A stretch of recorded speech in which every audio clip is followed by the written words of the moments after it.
Today is the happiest day of my life, possibly the third happiest day of my life. And the reason being is because finally, in the Katt Williams interview, which has been the greatest interview of all time, I can hands down say that, he pointed out that liars lie. That's what they do. Because he's a liar. Nobody knows why liars lie. If you gave a liar a platform to lie, then I'm not being messy by saying, hold on, that never happened. This is the age of truth, and the truth doesn't need to be scared of the fact that people tell lies.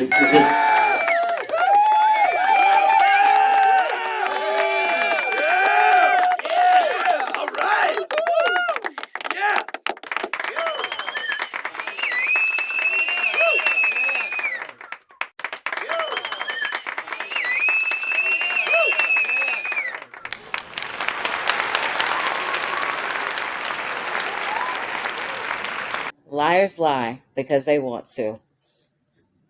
So I grew up from a generation where we have a saying, and it says, where there's smoke, there's fire. That's the first saying. The second saying that we say is, if everybody says it, it must be true or it must be something to it. I despise with my very soul and brown skin those sayings. And the reason being is because I feel like the generation before us left these sayings that were like half baked. Like half the story is missing. And that's what I've come to the conclusion on in my adult years. Now, I always knew these things, but when you get gaslit so much or people deny things to your face so much, you just don't have the words or the language. So it can take you years of walking around in adulthood to say, okay, you people is toxic and somebody's lying here. Somebody's lying here. Like a lot of y'all are lying to me. So I feel like this, and this is what life has taught me. When you have someone come to you and they bring you information about somebody else or even about yourself, let's say you got a coworker, right? Best way I can use this example. You can use friends, lovers, whatever. So this is your coworker. They come up to you and they tell you something really jacked up about this other person, right? Most people are like, oh no, that person's messed up. And that rumor about to spread real quick, about sevenfold. Depending on the size of the office, 75% of the people finna know this and be in on it. So there you go right there. One person said something and all of a sudden 75 people got the same information. God forbid this person has any clout online. They might even pop it off online. Now it's online. Then it travels to several platforms. So now it must be true. I had this done to me before where I did the math and I came to the conclusion somebody went home and made up a story, and it spread to 3 buildings. I had an office where we had 4 separate locations. 3 were in the city of New York, and then 1 was upstate. So depending on the season, you could be at any office. I worked and operated out of 2 offices. Well, I get a call on my day off, the day that I took off, trying to de-escalate because the job was so toxic, right? So the job paid well, but it was just toxic central. It was like hell's pit. That's the best way of saying it. So I was there for 4.5 years, right? Man, I've got probably a trillion stories. I'm not sure what I'm going to do with this, but here's what I'll say. I learned something called orange flags. And orange flags is my personal thing, where if someone comes and brings you information, now people don't really bring me information like that no more because I got these new boundaries where it's like, I got a $1,500 gossip fee. Meaning if you heard something about me, good or bad, and you bring it to me, I want $1,500 for you to transmit this information in my ear.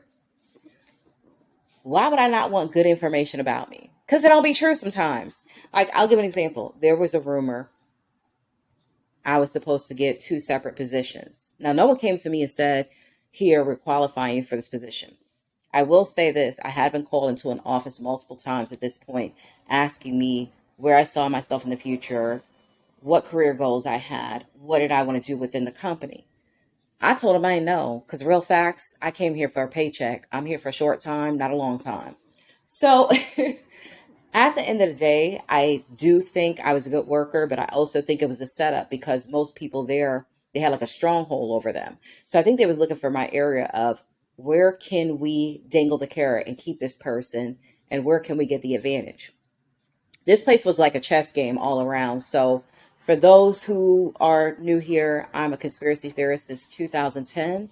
Number one, I'm a child of God. But number two, I'm a conspiracy theorist, and I wear that with a badge of honor. So meaning the stuff that y'all are like, oh, this is true, this is crazy nowadays, we can't believe this. Back in 2010, we was called crazy for that. And we was out here, you know what I'm saying? We were out here digging and researching, following the real journalists, the people who did the foundation. You can go now and start a podcast, get all your stuff from Google. And a lot of the stuff will have some foundational truth, but there were real journalists back then that was boots to the floor, searching for this stuff. They'll be on a case for 2 years to get you a piece of information. Some people will follow a case for 5 years. So these are the people who were just in it for the love of it. And they would get documentation. They would go get the original people. They would interview everybody. Meaning if you had a court case, they would interview the police. They would get, recordings of the judge. They would go to the hospitals and get documentations, get kicked out of there 40 times before they can get one paper. They would go to the undertaker. They would go to the mamas. They would go to the high school. They did the work. So this is where the foundation of where you see people coming on here with these sociopaths and serial, and they're getting all their information now because somebody did all the real deal homework, sometimes 1 year, 10 years worth of homework. So the word that got back to me was, you're being considered for these two positions when these top people retire. Come to find out, I never end up getting any of those positions. I end up kind of getting blackballed within our company. I can't tell you the truthful reason why.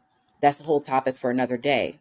But I can say I was set up in a lot of ways that I was too naive to see coming. So the point is, I never got the positions. I never got the offers. This is what I'm talking about. So here's the thing. I'm not a titles person. I didn't necessarily lean on the titles. But if that might have meant something to somebody else. But anyway, someone sowed an idea in my brain that didn't need to be sowed. No manager directly came to me and said this. You know what I'm saying? No CEO, no chief, no deputy came to me directly and said this. So why on earth did I need this information? What if I had started making moves as if this was my position? It was never mine. It was never mine. Now, on the other side, I had a lot of negative stuff that came my way. So now I have this rule. If I work with you or we're like in some church space, any of that, don't come bring me nothing. Some business ain't my business. I'm busy doing what I got to do. If something is going to come to me, it'll get to me directly from the source. If a blessing is coming, it's coming. If something's going to be taken from me, maybe it's the Lord's will. I'll pray about it and deal with it when it comes. If something is going to happen, God usually shows me beforehand. He has ways to get information to me before it happens. That's my relationship with Jesus Christ. So I don't need you to tell me. I don't need you to tell me. I don't need you to tell me what somebody else is saying or what they plotting. If you know somebody plotting on me, you better pray for me. Get out my face. Because why would I take the headache, the distraction, the distress? Why would I let you put those thoughts in my head when I was just going about my business having a great day? Please don't ruin my life with this bull. So you want to bring me information, $1,500 fee. That'll stop all the bull. Back to the orange flags. We're going to bring this full circle. Orange flags. When someone brings you a piece of gossip or information about you or someone else, you need to look at two people, not one. Look at the person who's in front of you and the person they're talking about. Here's what I want you to do. Put your feelings to the side. Whatever relationship you have with both people, remove your feelings if you have the capacity to do this. If you're severely attached to your feelings with people and make your decisions based off of that, this ain't for you. This one, I ain't got no information for you at this time. I don't know what to tell you. Good luck. Pray for discernment. Here's what you can do, though. Look at both people. Look at their track record, especially the one that's telling you the information. What is their track record with other people? Who are the people they hang out with? How often do they get gossip information? How do they treat friends, family, or relationships? How do they talk about people once the friendship or relationship is over? Is this person grimy? Does this person do anything to get to the top? Does this person compromise? Has this person exaggerated in the past? Look at the situation. Look at this person. Analyze what they feel about the person that they're talking about. Now, when you've done that, you can either A, have your answer, and if you don't, I want you to keep an orange flag on both people from this point forward.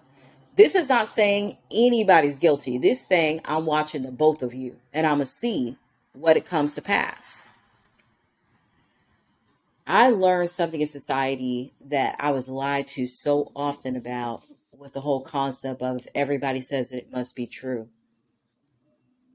I got a call on my day off at this toxic job, and I know you've been here before, for some people under the pretense of looking out for me. You know what I'm saying? They just want to bring some negative energy. So they come here, oh, I'm looking out for you. This is what I have to tell you. This person said this about you, and it's on camera. And it's spreading through 3 offices at this point. The action that they said was done was on camera. Multiple people saw it, and it spread through 3 buildings now. Now, here's the best part. I got 2 different versions of the story.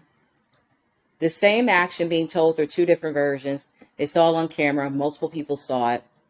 It's one of the most horrendous things that can be done at work, and yet somehow I'm not fired. I'm not calling the office. I'm not fired. I'm not suspended. But this is on camera.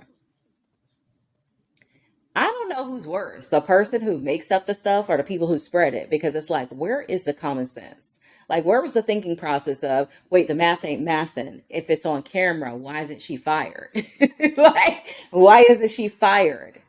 Because this stuff made it all the way through 3 buildings, and one of them is our corporate main house where HR, personnel, all that is.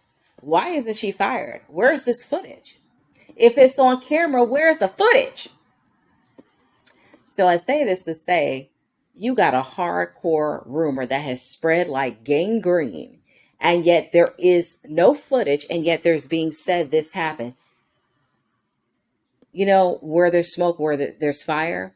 The only smoke was, who was the one that made this up? Someone went home on their break at their nighttime, supposed to be sleeping. They up thinking about my pretty little face and how much they can't stand me. I got to take her out. So they go home, they make something up, just make it up. And all they need to do is say it to 1 or 2 people, and one of those listening ears went and spread it like gangrene. Went and spread this. Did this end up affecting me? Absolutely. I never got called in for anything. As a matter of fact, I confronted management and said, if I hear one more thing about me, it's going to be a problem for the company. Because I don't know who's saying it. I'm not going to research the person who's saying it, but I'm coming for the upper heads because you are responsible for allowing this crap to continue. So I threatened management. I'll be real. I went straight to management. I had someone inside that I knew, one of the only people who looked out for me sometimes. And I said, you need to get to the source of this, and you need to stop it from spreading, because if it continues, I've had it. I'm going to take some actions, and the actions won't be for the individual, whoever it is, because I've had enough. I'm coming for the company. So as of that point, of course, rumor mill kind of slowed down. I had some other issues that escalated, meaning the company was pissed that I had threatened them. So they kind of decided for themselves, we got to come at her another way. So that's a whole other topic. But the next time you're in a situation where somebody is spitting something in your ear, sometimes you really got to be wise enough to say, okay, is what they're saying real? And we got to eliminate this whole concept of if a bunch of people say it, it must be true. Because I promise you, there's so many occasions when that's not the case. You can literally have someone ruin your name and reputation based off of that. The reason why today was one of my best days because Katt is the first person I've ever heard in any interview. And I watch thousands of interviews because I am a junkie. He's one of the first people I've ever heard come online and say, liars lie, they don't need a reason. If I had heard that as a child, do you know how different things could have been in my life? I spent most of my time trying to comprehend things that were happening in and around me, not knowing why they were happening. Because nobody would say this person is lying and that's just it, and they don't need a reason. You ain't seen no other celebrity, famous person. I don't know any social media person that's really got a lot of followers that comes out and says, liars don't need a reason. They don't need a reason. This is what they do. They don't need a reason, and there's no limit to how far the lie can go. So I got a little icing on the cake. I'm going to do something soon. I have a couple projects that I'm really working on, so I'm doing my best to put out content. It's not easy for me to get out more than one video a week, so I do apologize. But I'm going to be doing something called avoiding toxic engagements.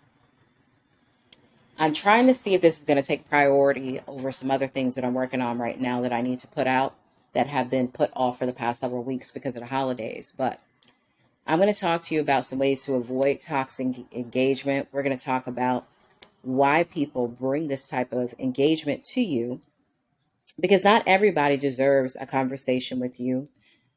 Sometimes you have people that are literally there to create contention. A lot of snares, traps, and bait come from these type of conversations, and very often you're dealing with people that are bringing strife. They're trying to bring offense. They're trying to manipulate you or deceive you. Sometimes this is a monitoring person, meaning that they're coming into your life and they're on watch. They're on the clock trying to set you up for something. So you don't need to feed all of these types of spirits that come around you. Some of them are just time consuming. Some of them are passing off negative energy. Some of them are thieves and robbers. So you got to know not every conversation deserves your engagement. We're going to talk about that on a different topic. And yeah, we're going to center it around avoiding toxic engagements. On this channel, I'm going to have a segment that's called Lessons That I Learned, so you don't have to pay the price. And this is where we're going to talk about some of the things that you probably already experienced and some of the impeccable reasons as to why you no longer need to bring this in 2024. Like, you got to really start taking your own inventory on what you bring into your inner circle, what gets into your ears. One thing I'm going to say, and I'm going to leave you with this. Sometimes people are coming to bring you negative information or pass negative information on you because they see you happy, they see you thriving, they see you in a good emotional space. And like they say, misery just loves company. So what they want to do is they're either trying to lower your frequency, disconnect you from the Spirit of God, and they're trying to steal that joy that you're having. So a lot of these people are just thieves and robbers, but they come with a beautiful smile on their face. They come in the form of a friendship. They come in the form of a family member. Sometimes you're dating your greatest hater, and this is what this person does. So you got to move real smooth with who you allow in your ear. And some people, you just got to give them boundaries as to what they can say to you. I got a saying.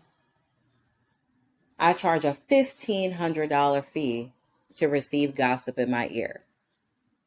You're in a place of business. You're in a place of work. You're up in my church. You're in my neighborhood. $1,500. Because whatever you're saying is not my business. And I'm not about to make it my business.